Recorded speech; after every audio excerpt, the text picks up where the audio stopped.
Podem se assentar, irmãos. A paz do Senhor a todos. A presença de Deus é real neste lugar, irmãos. Eu me lembro que há 3 anos atrás, nessa mesma chácara, nós fizemos um retiro. E eu vim com o propósito de ser batizado no Espírito Santo. E eu me lembro como eu parecia que eu orava com mais força. Eu lembro que quando os irmãos estavam todos no refeitório, eu me retirava e eu vinha para cá e eu buscava a Deus e eu falava: Senhor, se o Senhor não me batizar aqui, Senhor, eu não quero mais isso, Senhor, porque isso é invenção, Pai. E isso que esses irmãos estão falando, isso não existe. E eu me lembro que eu vim, eu perseverei, eu insisti na oração. E eu me lembro que no último dia, no último momento, o Senhor me batizou com o Espírito Santo. E a partir daquele dia, irmãos, eu não fui mais o mesmo. Eu lembro que eu era alguém muito tímido, eu não gostava de falar, eu não gostava de pregar a palavra. Eu sentia vontade, mas eu não sabia como. E eu lembro que na outra semana teve uma consagração e eu já estava levando a palavra. E o Senhor já me deu profecias ali, já falou comigo. Tudo para a glória dEle, para a honra dEle. Eu louvo a Deus pelo que Ele tem feito. Se você quer algo de Deus nesses dias, somente se volte a Ele, que Ele pode fazer. Eu estou bem nervoso, para falar a verdade. Não simplesmente por pregar em um retiro como esse. As pessoas esperam mais do pregador em um retiro. Elas esperam que algo que ele fale possa mudá-las, possa transformá-las. Isso não está errado, porque a palavra pode mudar, a palavra pode transformar. Mas o que me deixou muito nervoso e até inquieto foi que, numa palavra, eu nunca me senti tão incapaz. Eu nunca me senti tão dependente de Deus. E eu sei que foi bom, porque só me fez me clamar pela presença de Deus na minha vida. Só me fez correr para os pés de Cristo. E eu sei que o Senhor tem algo para a sua vida nesta noite. De forma que tudo que eu fale, tudo que saia da minha boca nessa noite, seja do Senhor, seja para a glória dEle, para a honra dEle. É Paulo, em Romanos 11:33, quem diz: ó profundidade das riquezas, tanto da sabedoria como da ciência de Deus, quão insondáveis são os teus juízos, e quão inescrutáveis os teus caminhos. Porque quem conheceu a mente de Cristo? Ou quem foi seu conselheiro? Ou quem lhe deu primeiro a Ele para que lhe seja recompensado? Porque dEle, por Ele e para Ele são todas as coisas. Glórias, pois, a Ele, eternamente. E eu, pela misericórdia do Senhor, eu estive analisando e buscando informações acerca dos grandes avivamentos da história. E eu vi que na Inglaterra, Deus levantou homens como George Whitefield, John Wesley, homens que foram usados por Deus para fazer com que um país inteiro se prostrasse aos pés de Cristo. Alguns dizem que o agir de Deus através da vida daqueles homens foi tão grande que só não aconteceu uma revolução tão sangrenta quanto a Revolução Francesa na Inglaterra por causa da mão de Deus. No país de Gales, Deus levantou Evan Roberts, um homem que foi tão usado por Deus, que fez com que mais de 100 mil almas se convertessem naquele país. Alguns dizem que quando o irmão Evan pregava, a presença de Deus era tão real que a eternidade parecia estar bem diante de seus olhos. Havia no país uma sensação de santidade pairando no ar. Em um dos avivamentos mais recentes, por volta de 1906, no grande avivamento da Rua Azusa, Deus levantou o pastor Joseph Seymour, e ele foi usado por Deus para pregar e para fazer com que milhares de almas se convertessem ao Evangelho. O Evangelho foi pregado em Los Angeles, nos Estados Unidos. Os dons espirituais foram novamente creditados. O batismo com o Espírito Santo foi novamente creditado. E parecia que nem mesmo a segregação racial existente na época podia ser capaz de conter tamanho agir de Deus naquele lugar. E quando eu li a respeito destes homens de Deus, eu vi que todos eles tinham características que sobressaltam na biografia de todos os homens de Deus. Eles pregavam muito bem. Eles eram homens que viviam em santidade. Eles eram homens que levavam multidões para Cristo. Eles eram homens totalmente diferentes, onde as pessoas olhavam para a vida deles e viam que não era eles, era o Senhor agindo através deles. Mas quando eu vi tudo isso, o que mais me chamou a atenção é que todos estes homens buscavam a Deus em oração. Mas eles não somente buscavam, eles buscavam como se o seu respirar, como se o seu falar, como se tudo à sua volta dependesse inteiramente de Deus. E é sobre exatamente isso que eu quero falar com os irmãos essa noite, sobre oração. E mais especificamente eu quero falar sobre avivamento através da oração. E para isso eu peço que os irmãos já abram as suas Bíblias. Nós vamos ler Atos 2, do versículo 1 ao versículo 5. Atos 2,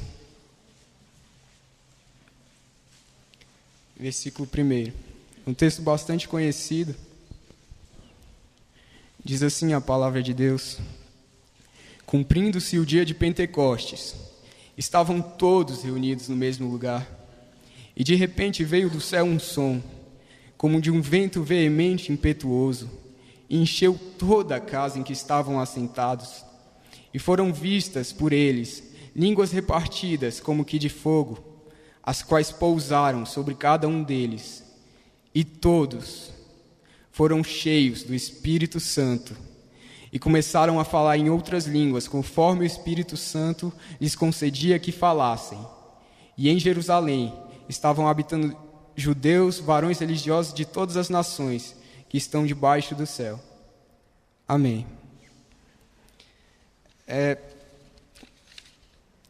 O texto que nós lemos, irmãos, é um dos textos mais lindos da história da Bíblia, de toda a Bíblia. É Lucas, o médico, quem descreve com riqueza de detalhes e com perfeição, um acontecimento que coincidiu, ou Deus determinara que acontecesse exatamente no dia de Pentecostes, uma das 3 grandes festas do povo judeu. Está lá em Deuteronômio 16, quem quiser ler depois.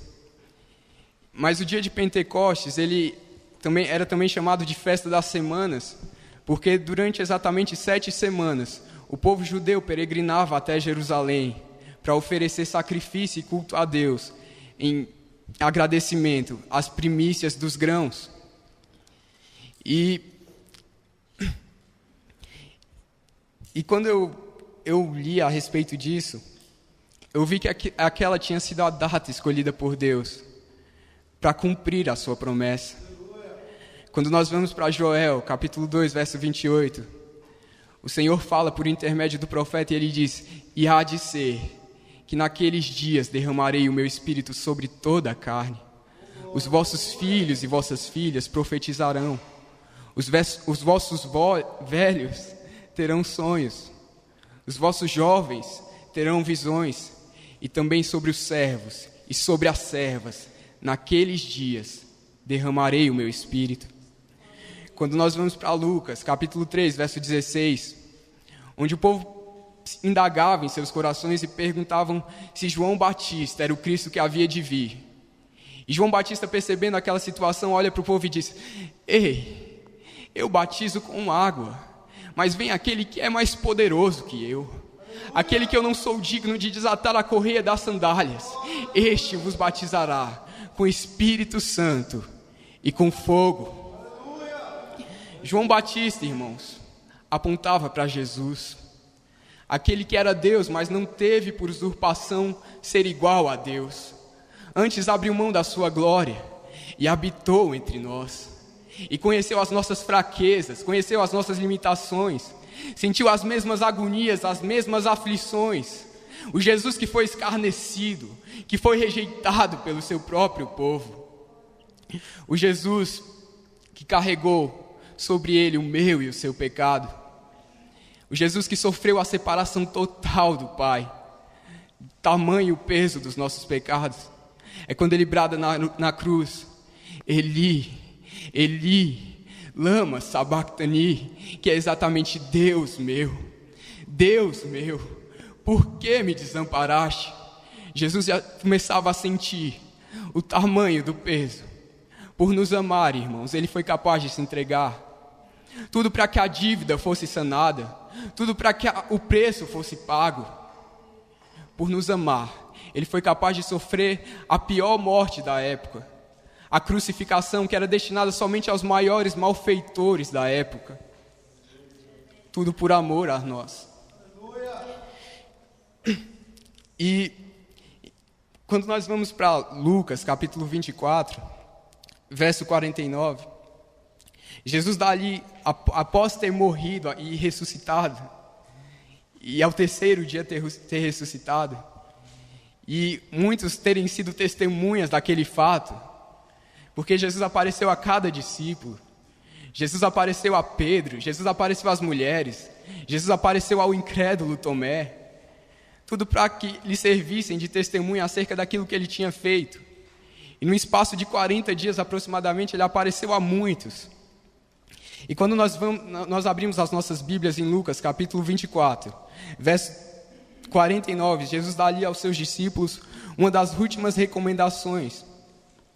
E ele diz aos seus discípulos: eis que sobre vós envio a promessa de meu Pai. Ficai, porém, na cidade de Jerusalém, até que do alto sejais revestidos de poder. E diz a Bíblia que enquanto Jesus falava essas coisas, ele foi elevado aos céus.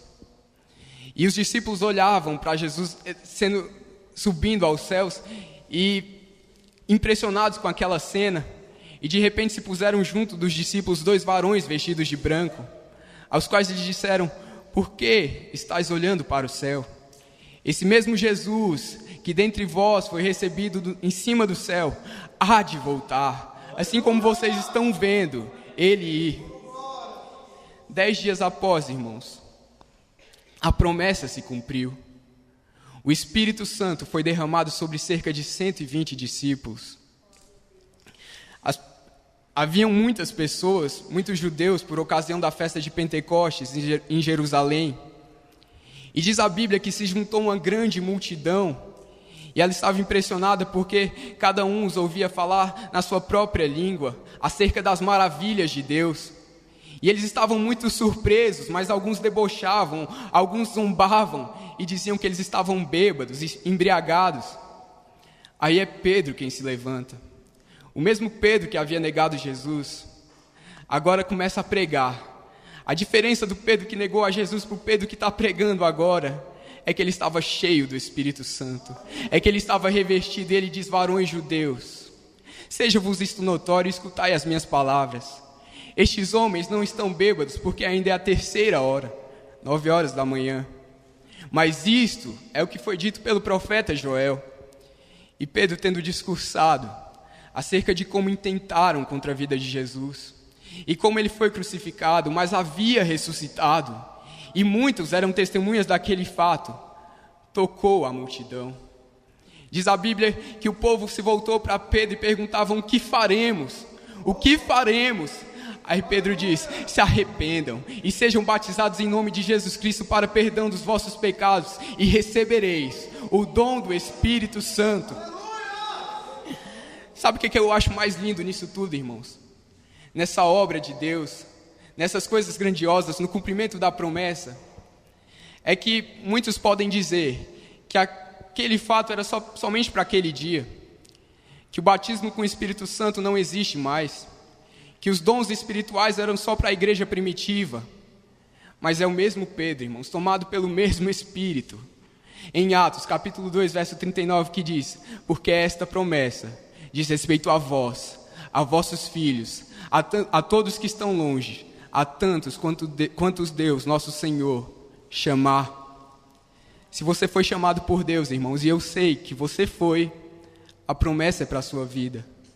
O batismo com o Espírito Santo, o revestimento de Deus, as promessas de Deus são para a sua vida. Creia nisso.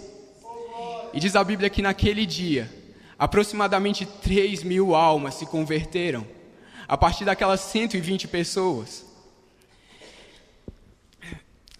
Irmãos, se você veio a este lugar buscar um avivamento, e você sabe que você precisa de Deus, você sabe que você necessita de algo de Deus, e você já tem sentido a presença do Senhor e você chorou, provavelmente você clamou, mas eu te pergunto nessa noite, em algum momento você pensou que o objetivo de Deus com tudo isso é te fazer um ganhador de almas? Toda a obra de Deus em nossas vidas é para nos moldar como ganhadores de almas. Se você não tem pensado nisso, talvez você tenha buscado algo de Deus pelos motivos errados, irmãos. E diz a Bíblia, irmãos, que a partir daquele dia, do dia de Pentecostes, a igreja não foi mais a mesma, o povo de Deus não foi mais o mesmo. A igreja estava sendo inaugurada e ela crescia a cada dia. Mas no meio do cumprimento da promessa e de toda essa obra maravilhosa de Deus e desse derramar especial de Deus, algo me prende muito a atenção. Se nós voltarmos para o capítulo 1 de Atos, para o verso 14, a Bíblia diz que mesmo sabendo da promessa, os discípulos perseveravam em oração. Atos 1:14, todos perseveravam em oração. Pode parecer até ousadia, meu irmão, te dizer isso. Mas se existe uma receita para o avivamento, um dos ingredientes principais, se não o principal, é a oração. Nunca na história houve um avivamento sem que antes o povo se voltasse a Deus e o buscasse, e clamasse pela sua presença, e clamasse por um agir dele. Nós sabemos que tudo vem de Deus, como foi pregado ontem aqui à noite, Ele é soberano. Ele faz quando Ele quer, da forma que Ele quer. Mas o Senhor não é ladrão, Ele não é salteador. Ele não invade a vida de ninguém, nem que seja para melhorá-la. Ele é o bom pastor, irmãos. Ele entra pela porta do seu coração, se assim você permitir. Mas o Senhor precisa saber de nós, o que nós queremos e por que queremos. Hoje, irmãos, não é muito diferente daqueles dias. O Senhor continua tendo promessas para mim e para a sua vida. O Senhor continua querendo derramar do seu Espírito.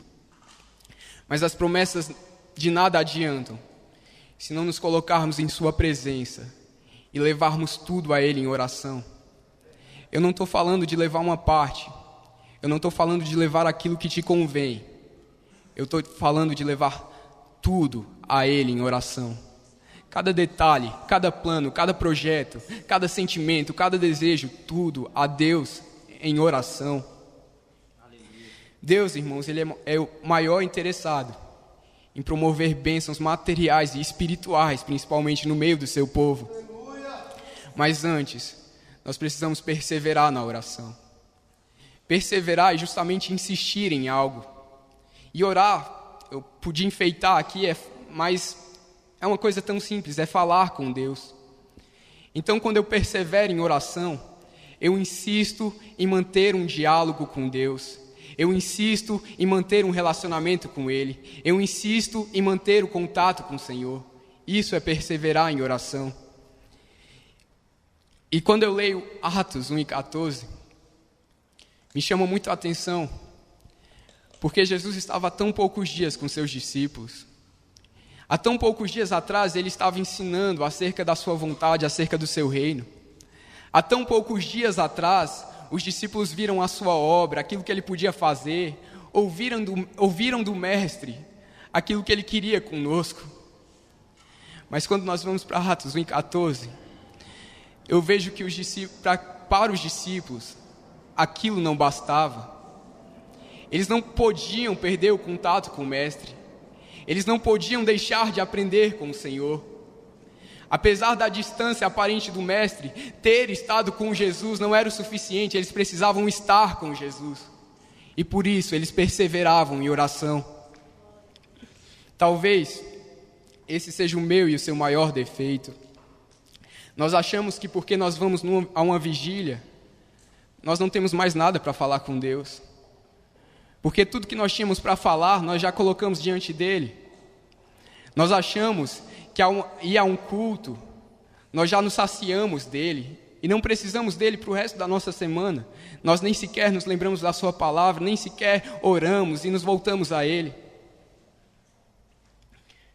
Nós sentimos falta, irmãos, de muitas coisas em nossas vidas. Nós sentimos falta dos nossos amigos. Nós sentimos falta das pessoas que estão perto de nós. Nós sentimos falta de coisas materiais. Nós sentimos falta de ir no cinema. As meninas sentem falta das suas amigas. Mas e Deus, irmãos? Mas onde Deus entra nisso? Você sente falta dele no seu dia a dia? Como andam as suas conversas com Deus? Como anda o seu relacionamento com o Senhor? Se é que um dia existiu? O Senhor te espera na oração. O Senhor tem algo para você, enquanto você clamar, enquanto você buscar e perseverar na oração. O Senhor Jesus nos ensina uma parábola sobre o dever de perseverar em oração, perseverar na oração, de insistir. Quando nós vamos para Lucas, capítulo 18, a partir do versículo 1, Jesus diz, narra uma parábola e ele diz: havia em uma cidade um certo juiz que não temia a Deus e nem respeitava homem algum. Mas naquela mesma cidade havia uma viúva que todos os dias ia ter com aquele juiz e dizia: julga a minha causa contra o meu adversário. E diz a Bíblia que por algum tempo aquele juiz não quis atendê-la. Mas depois ele disse consigo: eu não temo homem algum. Eu não temo a Deus, eu não respeito a homem algum.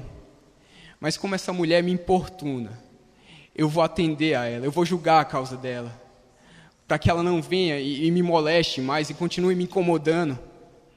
Então disse o Senhor: considerai o que diz considerai o que disse esse juiz iníquo. Ou seja, presta atenção no que disse esse homem pecador. Não fará Deus justiça aos seus escolhidos, que a ele clamam de dia e de noite? Ainda que pareça tardio em defendê-los, digo-vos que depressa lhes fará justiça. Sabe o que eu aprendo aqui, irmãos? Que aquela mulher, ela só precisava de alguém para interceder na vida dela. Ela não tinha ninguém. Ela não tinha alguém que ela pudesse se voltar e falar: me ajuda. Tinha um homem iníquo, tinha um homem cheio de defeitos, um homem cheio de pecados. Era a única pessoa que ela podia recorrer. Talvez a sua justiça não fosse perfeita. Talvez fosse uma justiça falha. Talvez fosse uma justiça sujeita a chantagens. Quando eu penso nisso, irmãos, eu penso que eu e você, nós temos alguém melhor para recorrer. Nós temos um benfeitor. Nós temos o Senhor Jesus. Ele é o justo juiz. E o que mais me deixa feliz, irmãos, é que de alguém que a justiça é um traço tão intrínseco nele, como um atributo, nós só podemos esperar coisas boas, nós só podemos esperar a justiça perfeita. Mas o Senhor espera que eu e você sejamos como aquela viúva. O Senhor Jesus espera que nós insistamos na oração. Ele espera que nós perseveremos. Quando nós vamos para Mateus, alguém traz um pouco de água, por favor? Aonde? Aonde? Tá aqui.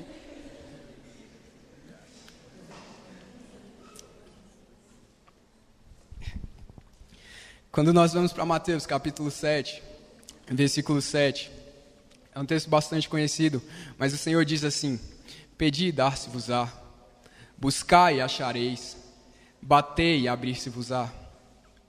Irmãos, às vezes é só preciso pedir.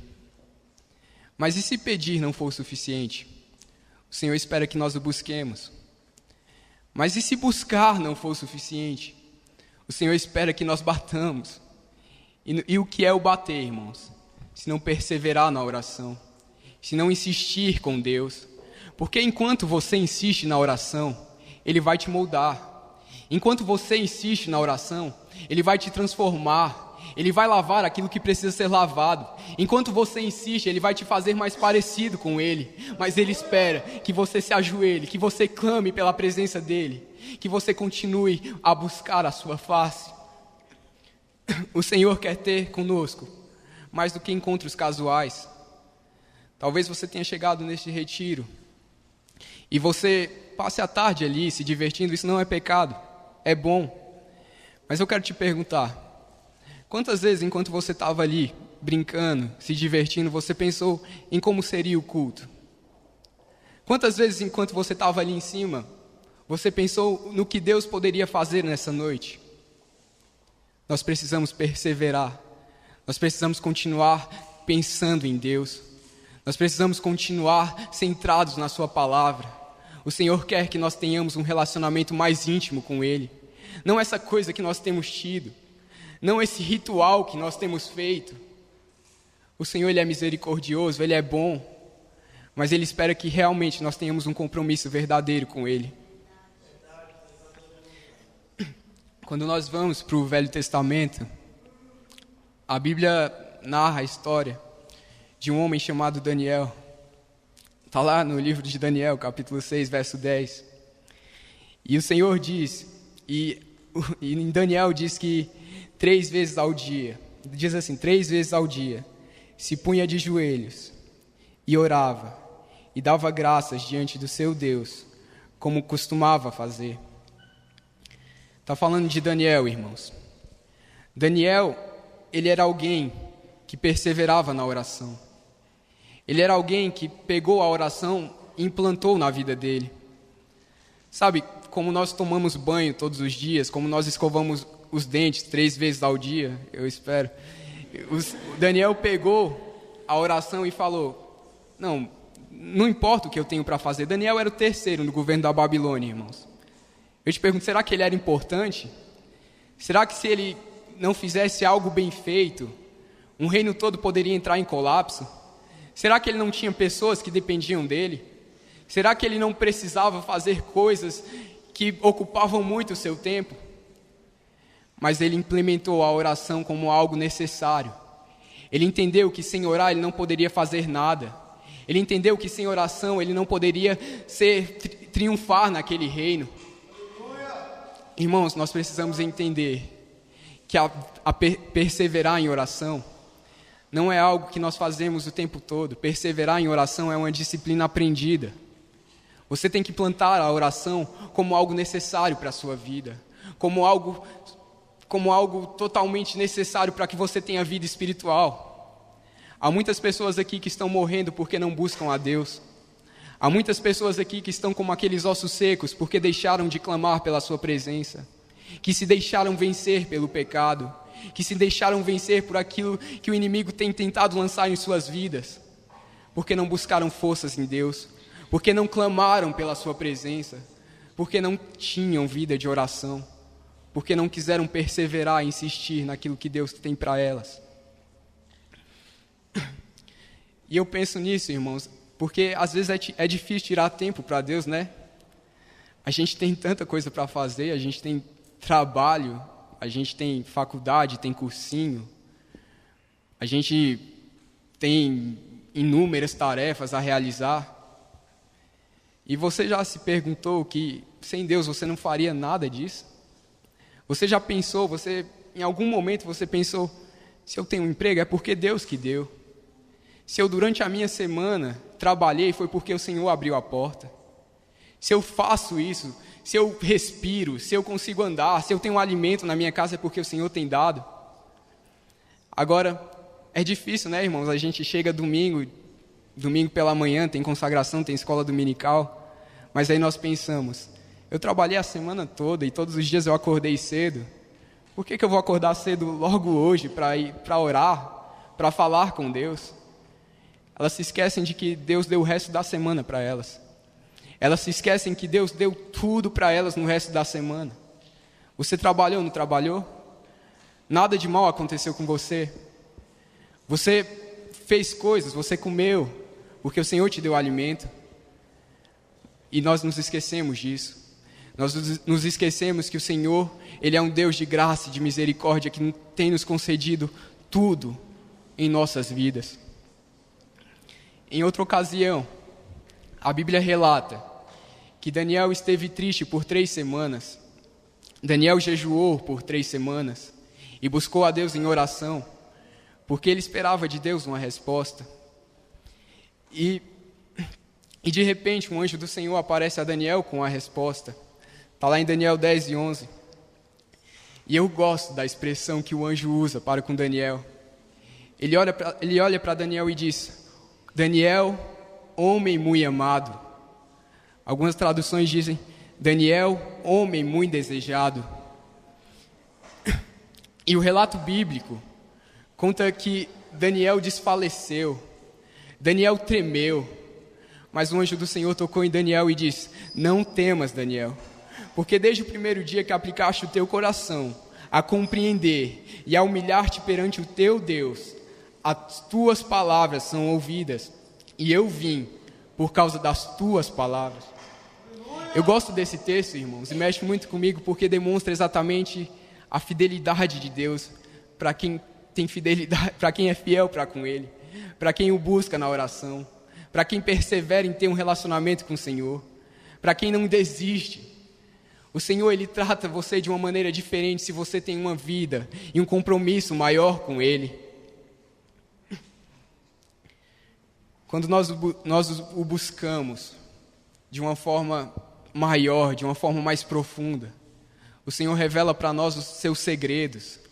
Ele revela para nós aquilo que Ele deseja fazer, aquilo que Ele não mostrou para ninguém.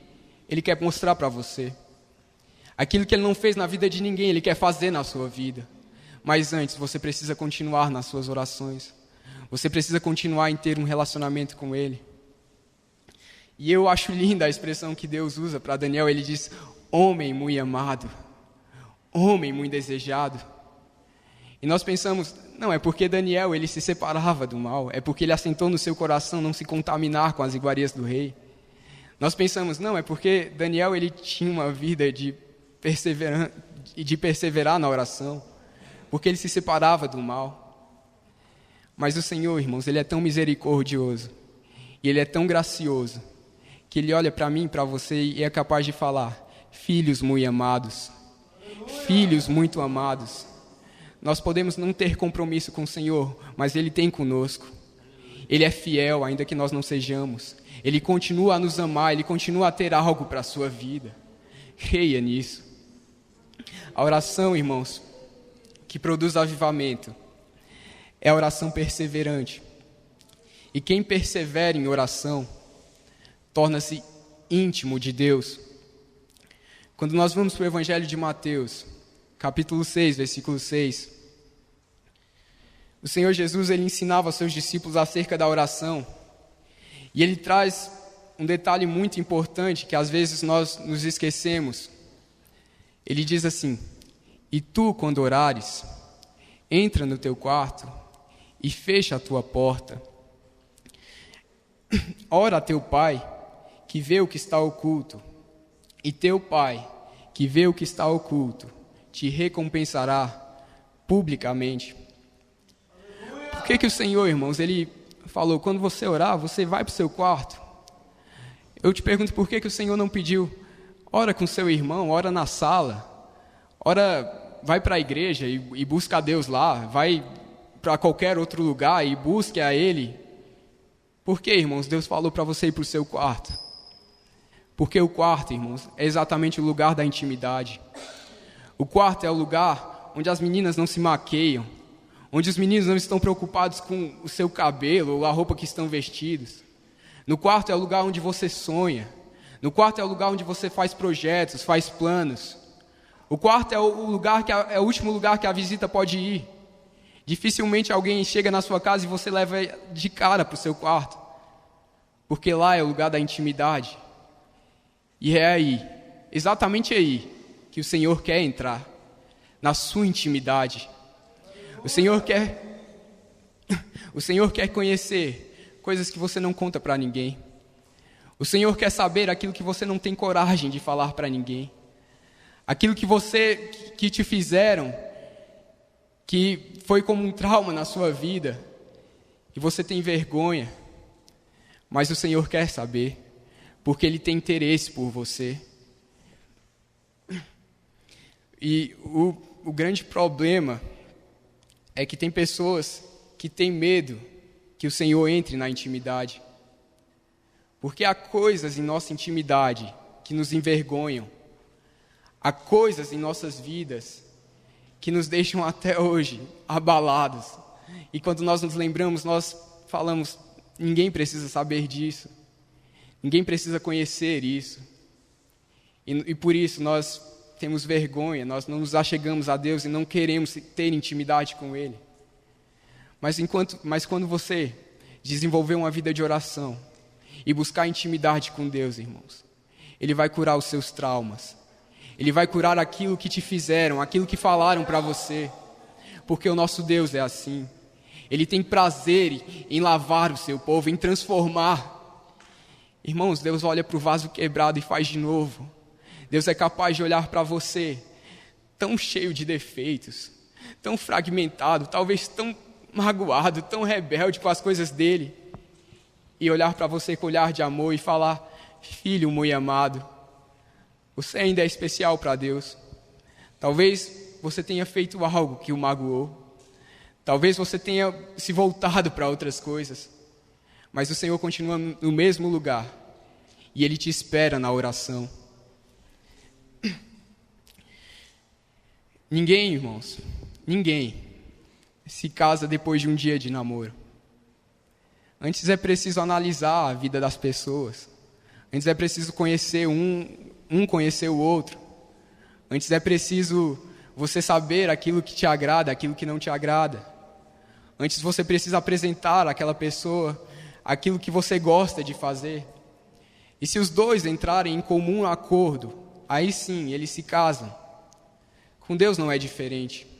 Nós precisamos apresentar a Deus cada detalhe da nossa vida, porque Ele quer saber. O ser humano é curioso, o ser humano ele pergunta, aquilo que lhe interessa ele vai atrás, ele pesquisa. Deus não é diferente, irmãos. Ele sabe de tudo, Ele conhece todas as coisas, mas Ele quer que nós falemos para Ele, para que nós tenhamos e desenvolvemos um relacionamento com Ele. É Tiago que dá uma receita bem simples acerca da oração. Ele diz lá, Tiago 4,8, ele diz: chegai-vos, pois, a Deus, e Ele chegará a vós. É simples, né, irmãos? É fácil, né? E por que nós não fazemos? Por que nós não buscamos a Deus? Porque o Senhor, Ele espera realmente que nós tenhamos um compromisso maior com Ele. O Senhor continua olhando para nós e falando: se achegue a mim, venha a mim, porque eu vou te mostrar coisas que ninguém viu, porque eu vou falar no seu ouvido, porque eu vou abrir os seus olhos espirituais e você vai ver a minha glória. Chegai-vos, pois, a Deus, e Ele chegará a vós, e Ele se achegará a vós. Em toda a Bíblia, irmãos, em toda a Bíblia, nós percebemos que Deus sempre quis ter um relacionamento com o seu povo. Deus sempre quis se revelar ao seu povo.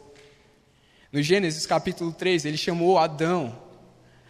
No Gênesis capítulo 5, Ele chamou a Enoque. Enoque, irmãos, é tão curto o relato dele na Bíblia, mas nos ensina tanto. Era um homem que andava com Deus. Para que saber mais? Ele andava com Deus, ele vivia segundo a vontade de Deus, ele andava em santidade. Provavelmente ele tinha um relacionamento tão íntimo que ele ouvia a voz de Deus. E o Senhor olha para Enoque e fala: você não serve para ficar nesse mundo não, Enoque. Vem para cá. Aí Deus toma Enoque. Quando nós vamos para o Gênesis, capítulo 18, o Senhor decide destruir Sodoma e Gomorra, porque naquela cidade havia muita perversão. O povo tinha se inclinado a Deus, era uma cidade totalmente voltada para outras coisas, senão a Deus. Aí o Senhor decide destruir, mas antes, Ele precisava falar com seu amigo.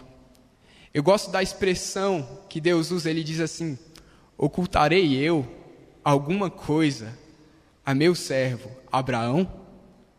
Irmãos, o que é isso, senão intimidade? O que é isso, senão uma amizade com Deus?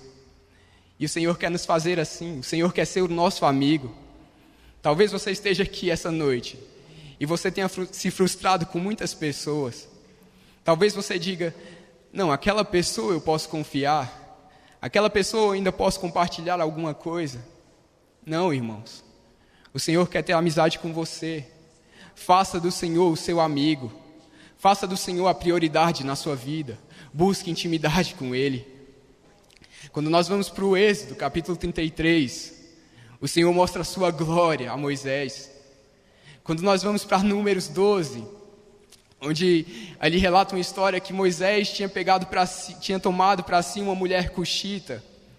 E diz a Bíblia que Miriam, a profetisa, irmã de Moisés, e Arão, o sacerdote, irmão de Moisés, não gostaram daquilo. E eles conversavam e eles diziam, por acaso Deus só falou na boca de Moisés? Aí o Senhor vê aquilo, irmãos.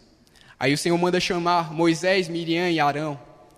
E chama Miriam e Arão para um particular e diz assim, olha, se houver profeta em Israel, eu, Senhor, em visão, a ele me farei conhecer, ou em sonhos me revelarei a ele. Mas não é assim com meu servo Moisés. Com ele eu falo face a face. Irmãos, eu tenho uma notícia para você, eu tenho algo para te dizer nessa noite. O Senhor quer fazer como Ele fez com Moisés na sua vida.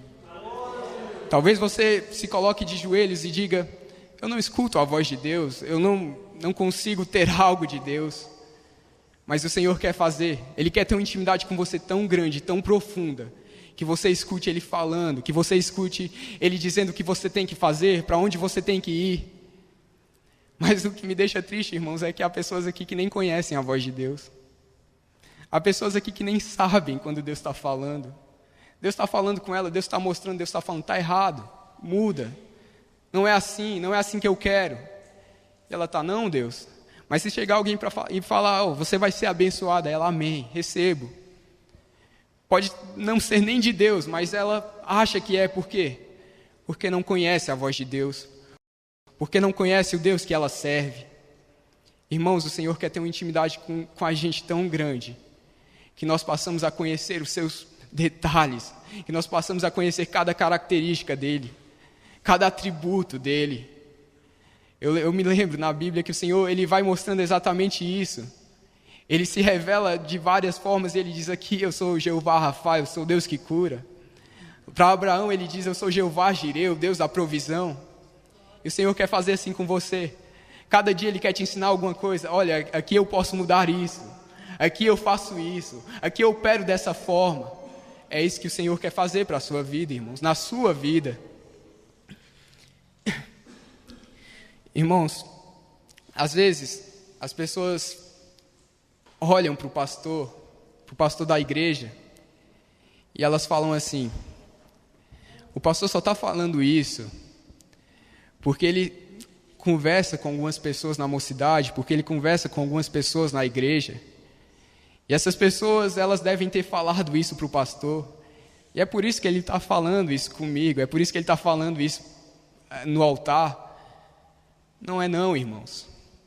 O Senhor provavelmente orientou antes do pastor subir aqui. O Senhor provavelmente falou com ele através da sua palavra, porque a obra é dele, o trabalho é dele, é ele quem muda, é ele quem opera.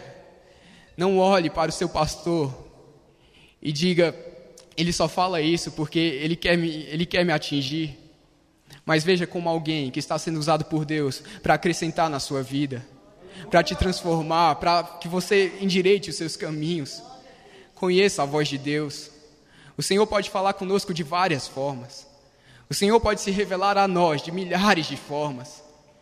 Mas a única maneira que eu e você temos de falar com Ele é através da oração. E eu te pergunto, por que nós temos desprezado isso? Por que nós temos deixado de buscar a Deus? Sabe, irmãos, o Senhor olha para muitos aqui e diz, estão secos, porque buscaram coisas, porque buscaram se saciar em outras coisas, porque buscaram preencher o espaço dos seus corações com outros bens, com outras pessoas, e se esqueceram de mim. Mas o Senhor quer mudar isso essa noite. o Senhor te faz um convite, Ele te chama para ter intimidade com Ele. A oração de intimidade, irmãos, é aquela que gera cada vez mais desejo por Deus. O salmista Davi, no Salmo 42, diz: como a corça anseia pelas águas vivas, assim, Senhor, por Ti a minha alma suspira. Isso é o que Deus quer fazer conosco. Deus quer que nós tenhamos um desejo por Ele maior. Deus quer que nós tenhamos vontade de estar na casa dEle. Não simplesmente por uma questão de religião, não simplesmente porque você precisa ir, mas Ele quer se revelar a você de uma forma tão especial, e tão diferente, e tão sobrenatural. Mas antes você precisa se voltar a Ele.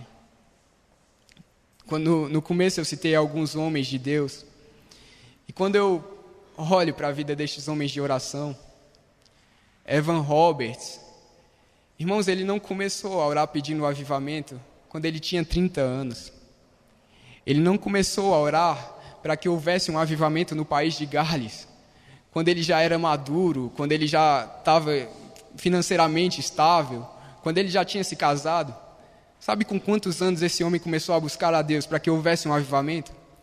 Com 13 anos, irmãos. Com 13 anos ele se voltou a Deus e falou: Senhor, aviva esse país. Senhor, o Senhor precisa fazer algo. Sabe com quantos anos um avivamento veio sobre aquele país? Quando ele tinha 26 anos. 13 anos depois, irmãos. Martinho Lutero. A história diz que Martinho Lutero orava 3 horas todos os dias.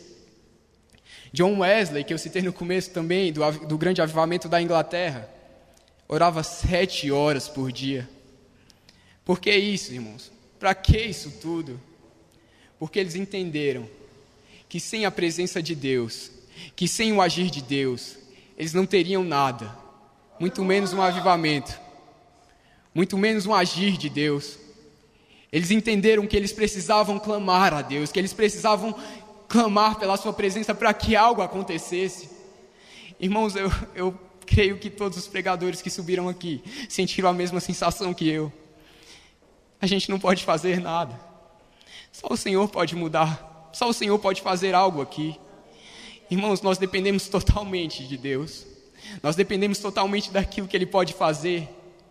Nós precisamos buscar a sua face, nós precisamos clamar se for preciso, nós precisamos gritar, nos humilharmos perante a presença dEle, para que algo aconteça. Não é nada que eu fale, não é nada que falaram aqui, não é nada que vão falar, é que Deus pode fazer, é o que Deus pode operar, irmãos. Por isso nós precisamos buscá-lo. Mas nós não queremos buscar a Deus. Nós não queremos ter intimidade com Deus, quanto mais nós não queremos ter um relacionamento com o Senhor, quanto mais intimidade. Nós optamos por outras coisas. Nós optamos por saciar a nossa carne. Nós optamos por fazer tudo, menos buscar a Deus. E o Senhor está olhando para a gente aqui que está pedindo um avivamento. E Ele está falando: primeiro tira aquilo que está me afastando de ti. Primeiro tira aquilo que precisa ser tirado, aquilo que não tem me agradado.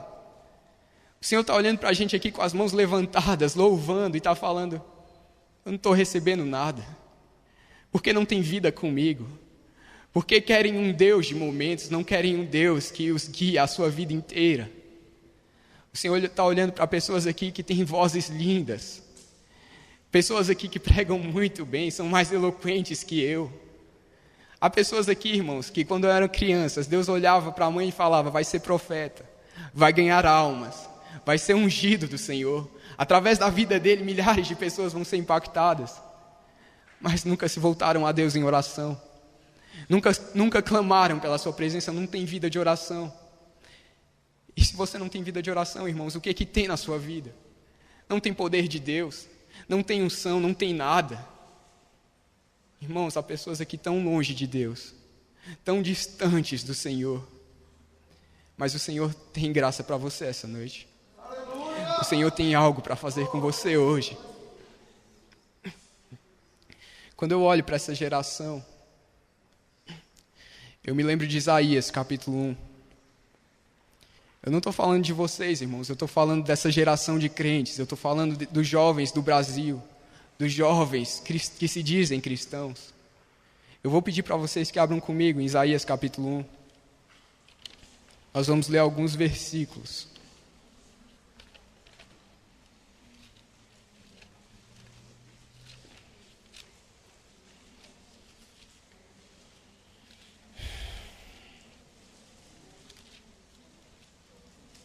Isaías capítulo 1. Diz assim a palavra do Senhor. Visão de Isaías, filho de Amós, a qual ele viu a respeito de Judá e Jerusalém, nos dias de Uzias, Jotão, Acás e Ezequias, reis de Judá. Ouvi, ó céus, e presta ouvidos, tu, ó terra, porque fala o Senhor. Criei filhos e exalcei-os, mas eles prevaricaram contra mim. O boi conhece o seu possuidor, o jumento, a manjedoura do seu dono, mas Israel não tem conhecimento. O meu povo não me conhece. Quando eu li esse texto, irmãos, não teve como eu não comparar essa geração. Deus nos separou, Deus nos chamou, Deus falou a misericórdia, e um dia Ele te salvou. Mas nós, em algum momento, em algum período na nossa vida, nós achamos que nós não precisávamos de Deus. Nós achamos que outras coisas eram nosso Deus, nós colocamos outras coisas como nosso Deus. Você pode até não perceber, mas outras coisas apareceram na sua vida e você foi as adorando e as servindo como um Deus. Coisas tão simples, um namorado, uma namorada, um amigo, o seu computador, são um Deus para você. Você está sempre com eles, você fala bem deles, você fala deles para outras pessoas. Mas e Deus, irmãos? E Deus? Deus continua querendo ter algo com você. Deus continua te esperando, Ele quer algo mais com você, algo mais profundo do que você tem feito, do que você tem vivido. Quando nós vamos para o versículo 14, ele diz assim, perdão, irmãos.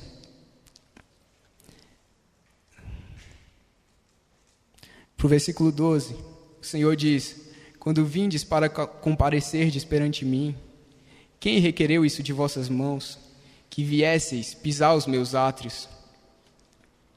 Sabe o que o Senhor está falando aqui, irmãos? É dessa forma que vocês querem entrar na minha presença? Eu não pedi isso de vocês.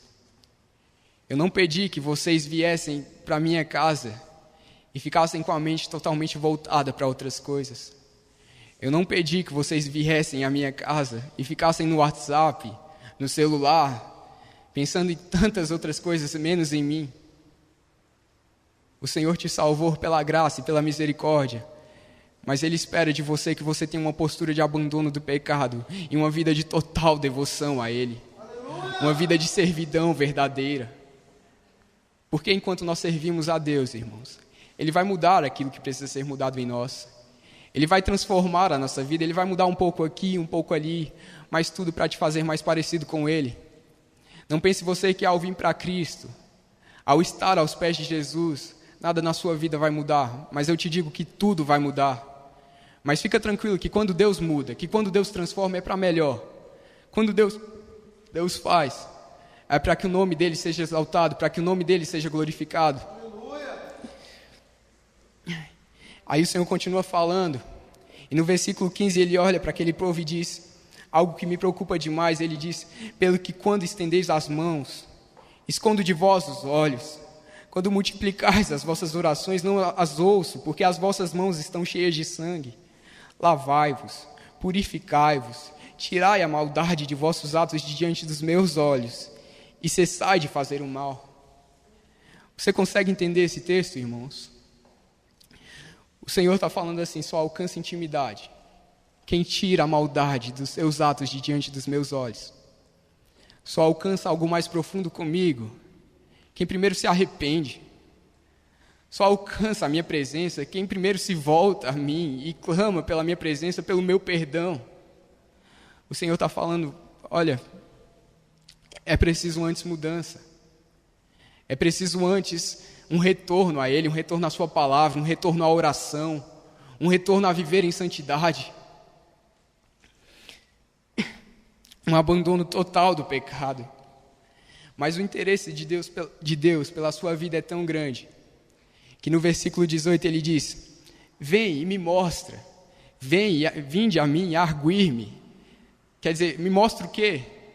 Me mostra que você quer mudar, me mostra que você não quer ser mais assim, me mostra que você não quer viver tão longe de mim, que ainda que os vossos pecados sejam como escarlata, eles se tornarão brancos como a neve. Ainda que sejam vermelhos como o carmesim, se tornarão como a branca lã. Aleluia! Ei, amados, há perdão da parte de Deus para a sua vida nessa noite. Há misericórdia da parte de Deus para a sua vida essa noite. Talvez você tenha vindo a este retiro tão fragmentado. Só Deus sabe como você está. Talvez você tenha se achegado aqui e falado: Senhor, talvez essa seja o meu último retiro, porque eu não sei mais como te buscar, eu não sei mais como te achar, eu não sinto mais nada. Mas o Senhor quer fazer algo com a sua vida aqui. O Senhor quer derramar do seu Espírito sobre ele. Porque quando Ele fizer isso, você vai ser diferente. Quando Ele derramar do seu Espírito sobre a sua vida, você vai falar diferente. Você vai sentir uma alegria diferente. O Senhor quer restaurar aqui. Haverá restauração da parte de Deus nesse lugar. O Senhor é Deus para fazer. Aleluias. O Deus que nós servimos, irmãos, é o Deus de Isaías 42. Ele diz: a cana trilhada não quebrará, nem apagará o pavio que fumega. Está falando exatamente do Messias que havia de vir. Está falando de Jesus. Quantos de nós aqui estamos como cana trilhada? Uma cana é um bambu, e se ele tiver rachado facilmente, ele se quebra. Um pavio fumegante é um pavio que tem luz, mas que está quase se apagando. Mas o Senhor está falando para você: não vai quebrar, não vai se apagar, porque eu não vou deixar. Porque eu sou um Deus de misericórdia, eu sou um Deus compassivo.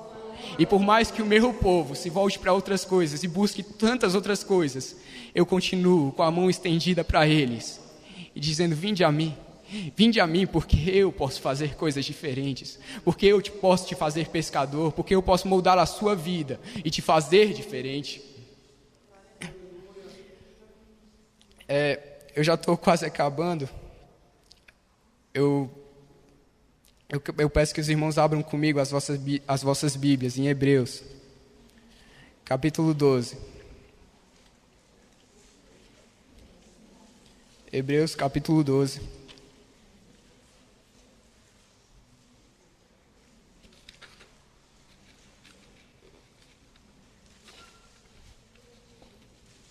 Versículo 6.